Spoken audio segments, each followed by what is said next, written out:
Good morning बच्चों। जैसे कि आज हम अपना टॉपिक स्टार्ट करेंगे dual nature of matter and light. ठीक है, तो इसमें हम क्या पढ़ने वाले हैं, सबसे पहले हम ये देखेंगे कि लाइट के हमारे नेचर कैसा होता है, वेव का और मैटर का नेचर कैसा होता है। तो सबसे पहले हम लाइट के नेचर की बात करते हैं। तो लाइट के दो नेचर होते हैं, एक होता है पार्टिकल नेचर और एक होता है वेव नेचर। लाइट के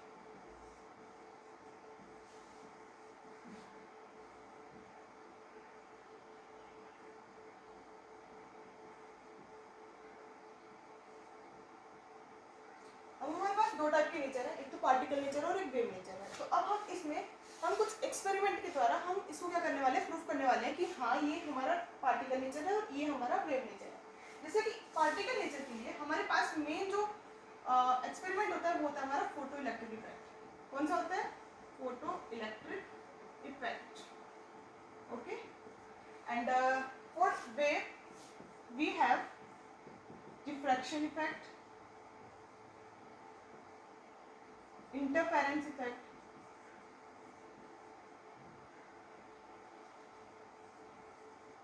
ओके।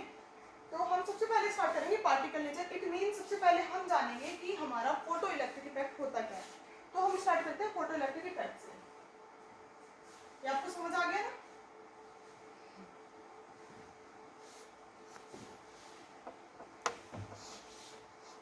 सो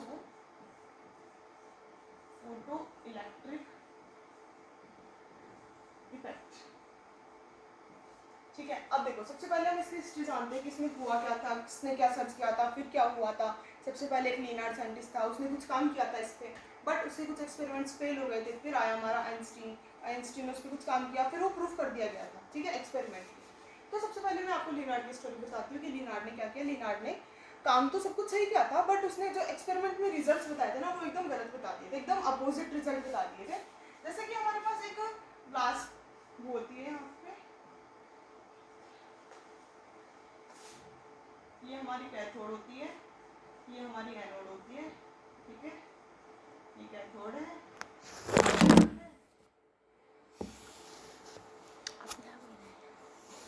तो अब देखो स्टॉप कर देगा। तो अब हम इसको कंप्लीट को क्या कर देते हैं, एक कंप्लीट सर्किट बना देते हैं। ये गया, यहाँ पे हम लगा देंगे एमीटर, ठीक है। इस ट्यूब का नाम है इवैक्यूएटेड क्वार्ट्ज ट्यूब, ओके। ये माइनस ये प्लस। अब देखो यहाँ पे कैथोड है, तो यहाँ पे होता क्या है, लाइट्स यहाँ पे फॉल हो रही है। जैसे यहाँ पे लाइट्स फॉल होती हैं हमारे कैथोड पे, तो हमारे इलेक्ट्रॉन्स क्या होते हैं, बाहर निकलने लगते हैं, ठीक है। यहाँ से इलेक्ट्रॉन्स बाहर निकलने लगते हैं, ओके। काम सारा सेम वैसे ही जैसा आइंस्टीन बताएगा आगे। बट इसने क्या बताया, इसने बताया कि जब हमारी लाइट्स फॉल होती है, जब हमारी लाइट्स फॉल होती है, तो जो हमारी एनर्जी ऑफ इलेक्ट्रॉन्स हैं वो डिपेंड करते हैं हमारी इंटेंसिटी पे। इट मीन्स हम बोल सकते हैं energy of emitted electrons depend on intensity, ठीक है।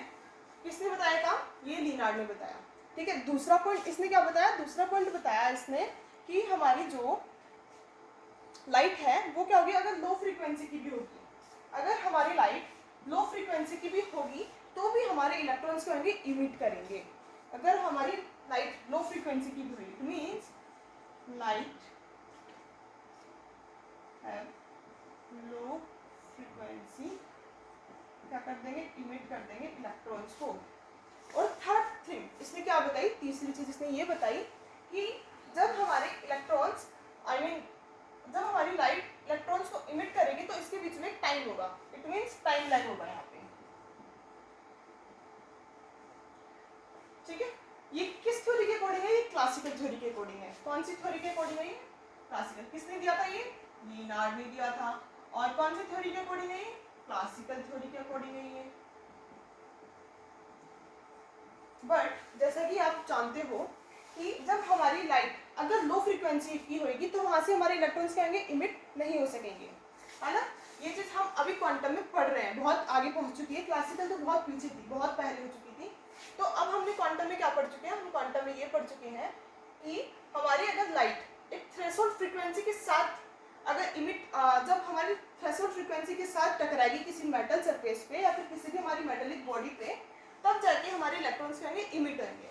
तो ये चीज़ आइंस्टीन बाबा आए वहाँ पे और उन्होंने बोल दिया कि ये चीज़ आपकी वैसे गलत है, क्योंकि इंटेंसिटी के ऊपर इलेक्ट्रॉन्स डिपेंड नहीं करते हैं, डिपेंड करते हैं नंबर ऑफ इलेक्ट्रॉन डिपेंड करते हैं, एनर्जी उनकी डिपेंड नहीं कर रही होती है। क्या बोला मैंने बोला कि इंटेंसिटी के ऊपर क्या डिपेंड करते हैं, नंबर ऑफ इलेक्ट्रॉन, ना कि वो कितनी एनर्जी से फॉल हो रहे हैं, ठीक है। और सेकंड थिंग किसने बोला, आइंस्टीन ने बोला कि आप ये चीज कैसे कह सकते हो कि आपके लो फ्रीक्वेंसी के साथ भी लाइट इमिट करेगी इलेक्ट्रॉन्स को, ये तो एकदम गलत है, क्योंकि क्वांटम में ये हो चुका है, जब हमारे पास एक थ्रेशोल्ड फ्रीक्वेंसी होगी तब ही हमारे पास इलेक्ट्रॉन्स क्या होंगे, इमिट होंगे। मतलब हमें किस चीज की नीड है, थ्रेशोल्ड फ्रीक्वेंसी की। अब आपके दिमाग में चल रहा होगा कि थ्रेशोल्ड फ्रीक्वेंसी क्या होती है, ठीक है, क्या होती है थ्रेशोल्ड फ्रीक्वेंसी, बताओगे, बताओ। ऐसी फ्रीक्वेंसी, उससे ज़्यादा एनर्जी की लाइट अगर फॉल करती है तभी इलेक्ट्रॉन इमिट होते हैं। ओके, एक ऐसी फ्रीक्वेंसी, मिनिमम फ्रीक्वेंसी, कम से कम उतनी फ्रीक्वेंसी होनी चाहिए कि वो अपने मेटल सरफेस पर टकराए और फिर इलेक्ट्रॉन्स इमिट करें। एक लो फ्रीक्वेंसी के साथ आपके इलेक्ट्रॉन्स कभी भी इमिट नहीं होंगे। थर्ड थिंग इसने बोली कि टाइम लैग। अब आप सोच रहे हो टाइम लैग का क्या सिस्टम है। टाइम लैग का सिस्टम है जब हमारी लाइट हमारे मेटल सरफेस पर इमिट करेगी, ठीक है, जब हमारी लाइट इस पर टकराई, ठीक है, अब वो सोच रही कि कितने इलेक्ट्रॉन्स निकाल रहे हैं। पहले के टाइम पे ये सोचा गया था कि वो कितने इलेक्ट्रॉन्स निकाल रहा है, कितने क्या कर रहा है, बट ये चीज़ उसने बोल दिया साफ साफ गलत है, बिकॉज हमारी लाइट की स्पीड इतनी अच्छी होती है, इतनी तेज होती है, जैसे ही वो इसके ऊपर फॉल करेगी वैसे ही ऑन द स्पॉट हमारे इलेक्ट्रॉन्स निकलने लग जाएंगे। तो ये जो भी हमारे ड्रॉबैक्स रहे हैं लियोनार्ड के, वो किसने आगे सही किए, वो आगे सही किए किसने, आइंस्टीन ने, ठीक है। फिर आइंस्टीन ने कुछ लॉज बताए इसके, कुछ कर्व्स बताए और कुछ इसके एप्लीकेशंस रहे हैं, वो हम आगे डिस्कस करते हैं।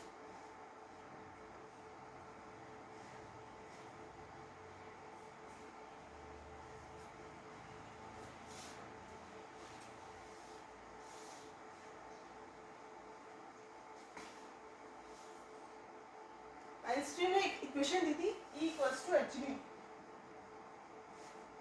ये फोटो इलेक्ट्रिक इक्वेशन है,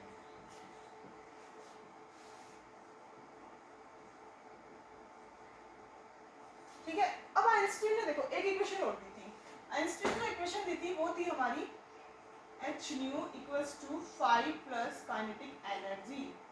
इट मीन्स हम कह सकते हैं, देखो ये जो फाई है ना, ये फाई, ये जानते हो आप क्या है, ये है वर्क फंक्शन,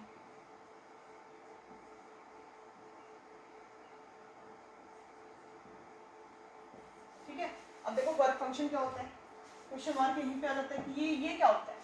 वर्क फंक्शन जानते हो क्या होता है, एक मिनिमम एनर्जी, ये है, इसमें मिनिमम एनर्जी होगी जब हमारे जैसे उस टाइम पे हमारी लाइट फॉल कर रही थी हमारी मेटेलिक सरफेस पे, तो उस लाइट के पास मिनिमम एनर्जी होनी चाहिए कि वो हमारे इलेक्ट्रॉन्स को क्या कर सके, बाहर निकाल सके, भेज सके, दिखा देके, चल यहाँ से। अब जैसे सपोज दैट यहाँ पे कोई खड़ा है, ठीक है, मुझसे भारी कोई पर्सन है, ठीक है, मेरा ऑर्डर उस पर नहीं चल रहा है, ठीक है, बट सपोज दैट यहाँ पे मेरे प्रोफेसर खड़े हैं, मैं उनको कुछ नहीं बोल सकती, ठीक है। कोई हमारा सपोज कोई भी बड़ा आदमी आया, सपोज एचओडी आ गया, ठीक है, एचओडी आके बोलेगा कि सर आपको वहाँ जाना है, यहाँ जाना है, वो भी ऑर्डर करेगा, तो वो जैसे ही ऑर्डर करेगा तो वो जाएंगे ना। इट मीन्स वो एक मिनिमम एनर्जी लगी उन पर, ठीक है, बोलने की एनर्जी लगी है बट लगी है, बट जैसे अगर मैं उनको ऑर्डर करूँगी तो मेरा ऑर्डर वहाँ पे नहीं चलेगा। It means minimum energy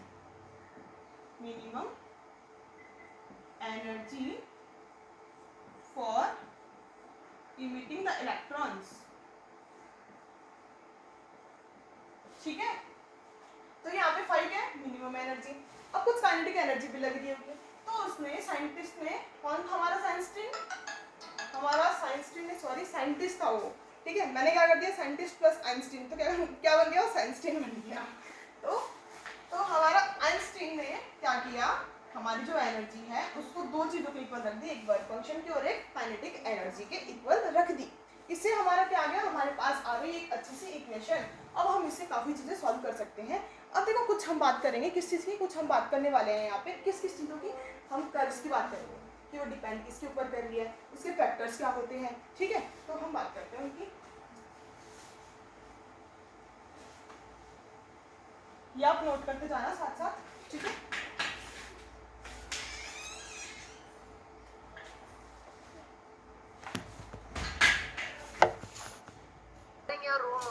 okay. तो अभी हम ये मैंने रफ करने के लिए इसको किया था, ठीक है। अब हम कंटिन्यू करते हैं आगे। तो कंटिन्यू में आगे हम क्या करने वाले हैं कि हम देखेंगे इफेक्ट्स, फोटो इलेक्ट्रिक के इफेक्ट्स क्या होते हैं, फोटो इलेक्ट्रिक्स के इफेक्ट्स क्या होते हैं। तो हम क्या करने वाले हैं, effects of photo electric, okay. तो इसके कुछ कर्व हैं, जैसे कि आप जानते हो कि किस किस के ऊपर डिपेंड कर रही होगी, इंटेंसिटी के ऊपर डिपेंड कर रही है, ठीक है, पोटेंशियल के ऊपर। तो सबसे पहले हम देखेंगे इंटेंसिटी कि हमारा इफेक्ट क्या होता है इंटेंसिटी के लिए, इंटेंसिटी ऑफ रेडिएशन के ऊपर। तो जैसे कि एक तो आपकी हो जाएगी यहाँ पे इंटेंसिटी, ठीक है, यहाँ पे हो जाएगा हमारा फोटो इलेक्ट्रिक। यहाँ पे क्या होगा, एकदम सीधी लाइन जाएगी, एकदम straight. It means it depends on directly linearly. तो मैं बोल सकती हूँ यहाँ पे कि हमारे फोटो इलेक्ट्रॉन डायरेक्टली प्रोपोर्शनल है हमारे इंटेंसिटी के, ओके। सेकंड जो हमारा होगा किस किस के बीच में होगा, सेकंड हमारा होगा फोटो करंट और पोटेंशियल के बीच में। तो उसमें क्या होगा, देखो फोटो करंट, यहाँ पे तो आ जाएगा आपका फोटो करंट,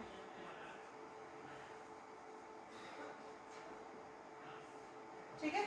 और अभी मैंने क्या बताया था यहाँ पे, किस किस के बीच में बताया था आपको, पोटेंशियल के बीच में। बच्चों ध्यान दे दो बोर्ड पे,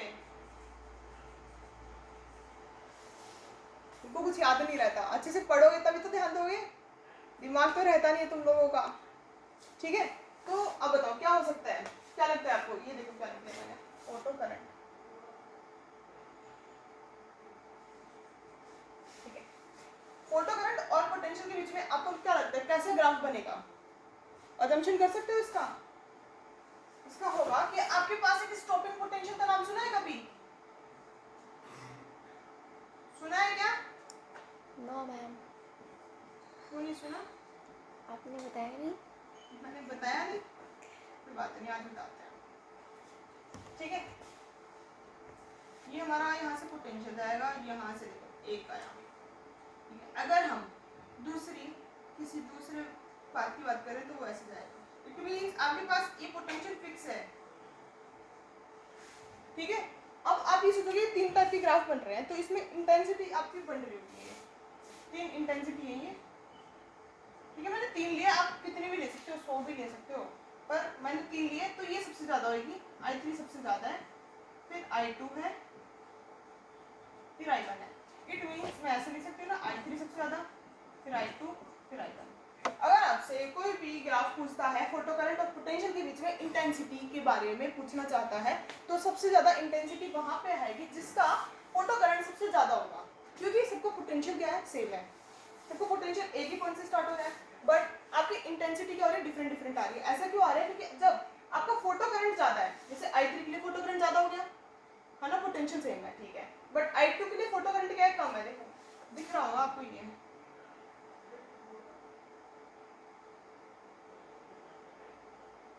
ठीक है। तो जिसका फोटो करंट ज्यादा होगा उसकी इंटेंसिटी क्या होगी, ज्यादा होगी, क्योंकि पोटेंशियल क्या है, सबका सेम है। और ऐसे हमारा एक ग्राफ बनता है जिसमें हमारा सैचुरेशन करंट होता है। तो सैचुरेशन करंट का ग्राफ ये आप लिख लो पॉज करके, स्क्रीनशॉट ले लेना या फिर लिख लेना, मैं आगे करती हूँ इसको।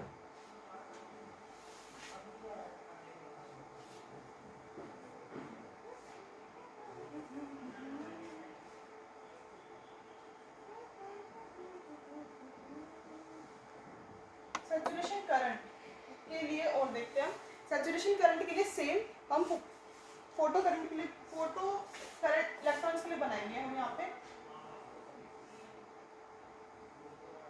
ये हमारा क्या होगा, फोटो इलेक्ट्रॉन, ठीक है, ये हमारा सैचुरेशन करंट। अब देखो सैचुरेशन करंट आया, सैचुरेशन के नाम पे आपके दिमाग में कुछ आ जाना चाहिए कि वहाँ पे आपका करंट क्या हो रहा होगा, सैचुरेट हो रहा होगा। ठीक है, तो आपका करंट सैचुरेट हो रहा होगा, इट मीन्स यहाँ से फिक्स रहेगा, यहाँ से तो, और इस बार उल्टा ग्राफ बनेगा एकदम।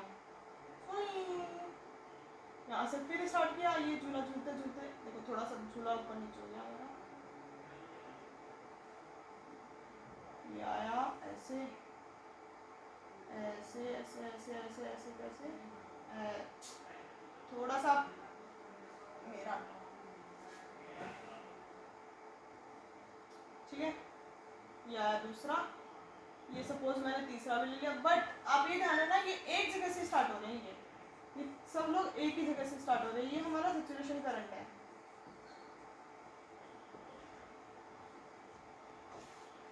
ठीक है, ये मैंने उल्टा कर दिया यार।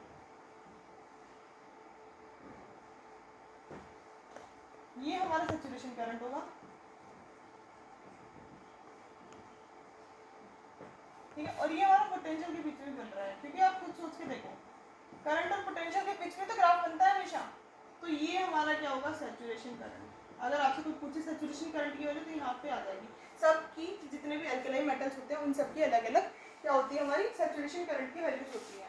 जैसा कि आप उसमें देख सकते थे कैथोड पे, है ना, देखो हम बात करते हैं, जो मैंने उस टाइम पे ग्राफ डायग्राम बनाया था ना, ट्यूब बनाई थी ऐसे, ठीक है, यहाँ पे जो कैथोड था, यहाँ पे हमारे पास फिक्स मेटल्स होंगे, कोई ऐसा नहीं है कि कोई भी आके घुस जाए, कोई भी आके बैठ जाए, नहीं, फिक्स सीट है, वही आदमी आके यहाँ पे बैठ सकता है। तो यहाँ पे हमारे पास मोस्टली कौन से होते हैं, एल्कलाइन मेटल्स होते हैं। कौन होते हैं, एल्कलाइन मेटल्स। हर किसी की परमिशन नहीं है यहाँ पे बैठने की, ठीक है, तो उन एल्कलाइन मेटल्स की कुछ सैचुरेशन करंट होगा, तो आप उस सैचुरेशन करंट को किस में यूज़ कर सकते हैं, कोई भी फॉर्मूला मेंशन रहता है उसमें आप इसको यूज़ कर सकते हैं।